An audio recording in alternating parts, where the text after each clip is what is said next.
उगाच ते मनाला लय लावून घेऊ नका सा.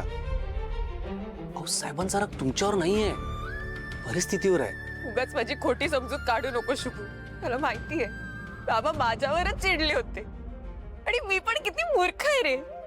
इतकी चांगली संधी मिळाली होती, सगळं गमावून बसले. अहो नाही, तुम्ही काय गमावून बसलेला नाहीये मॅडम. जे तुमचं आहे ना ते तुम्हाला मिळणारच आहे. अहो साहेब तुमच्यावर रागवले जरी असले ना त्यातलं प्रेम तुम्हाला दिसत नाहीये. शुभू बाद झालं, माझ्याशी अजिबात खोटं बोलायचं नाही आता. मला माहितीये बाबांचं प्रेमच नाहीये माझ्यावर. मी आधी त्यांच्यासाठी कुणी नव्हते आणि आत्ताही कुणी नाहीये. अहो तसं काही नाहीये मॅडम.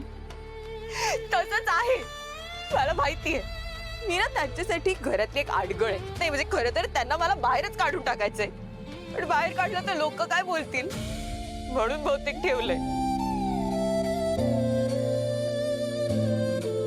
मॅडम तुम्ही लय काळजी करू नका सा. गडूळ पाणी निवडायला थोडा वेळ लागेल की नाही, तसं साहेबांच्या रागाचं आहे. माणूस वाईट नाही आहे, परिस्थिती वाईट आहे. तुम्ही थोडा धीर धरा, बघा सगळं गोड होईल.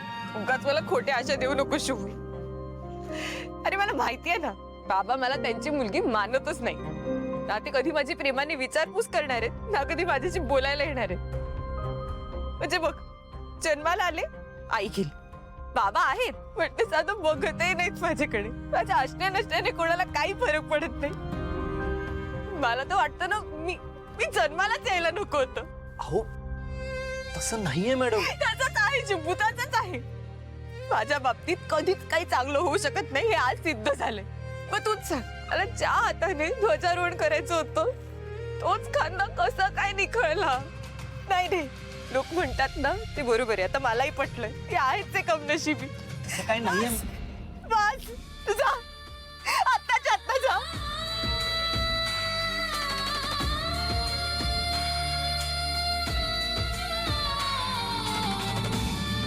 मॅडम तुमच्या डोळ्यातले हे अश्रू मी वाया जाऊ देणार नाही. उद्या साहेब स्वतः झेंडावंदनाला न्यायला येतील, हा शब्द आहे शुभूचा. मारुती राया, आता तू पाठीशी राहा. मॅडमांच्या आयुष्यात पुन्हा हसू येऊ दे.